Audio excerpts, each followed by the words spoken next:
Syekh Muhammad Abdus Somad, atau Datu Sanggul, adalah seorang ulama besar yang memiliki peran penting dalam penyebaran agama Islam di wilayah Tatakan, Tapin Selatan, Tapin, Kalimantan Selatan.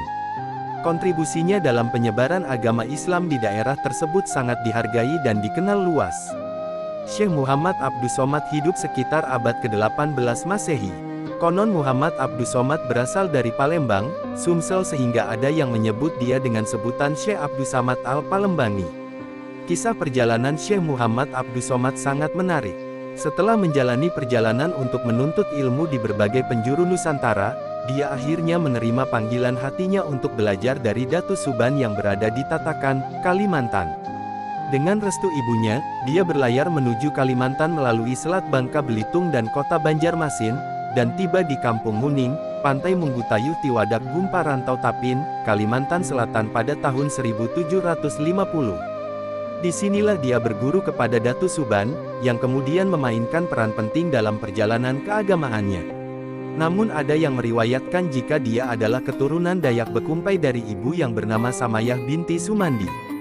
Di mana Samayah binti Sumandi dinikahi anak Syekh Muhammad Arsyad Al-Banjari yang bernama Mufti Jamaluddin. Setelah berguru ke beberapa ulama karismatik, dia kemudian berguru ke Datu Suban di Tapin. Dia adalah satu-satunya murid yang dipercayai oleh Datu Suban untuk menerima kitab Barincong yang terkenal.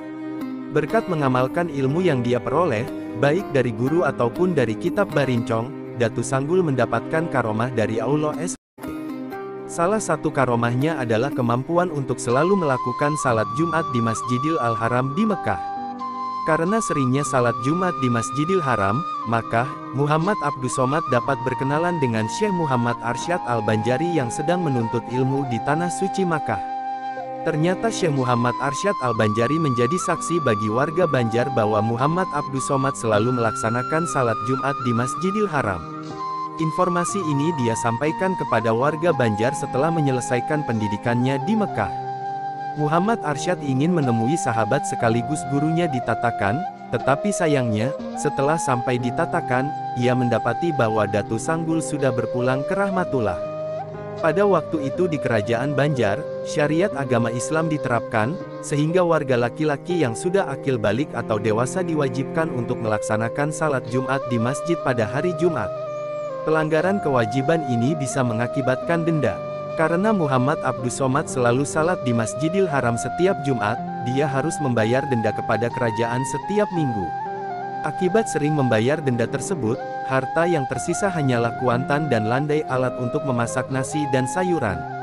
Akhirnya setelah didesak oleh istri beliau karena tidak ada lagi barang yang bisa dipakai untuk membayar denda, dia akhirnya berjanji untuk melaksanakan salat Jumat di masjid kampungnya. Salah satu karomah yang diberikan Allah kepada Muhammad Abdus Somad adalah kemampuannya untuk menceburkan diri ke air sungai untuk berwudu, tetapi hanya bagian yang wajib wudu yang basah, sementara baju, sarung, dan sajadahnya tetap kering.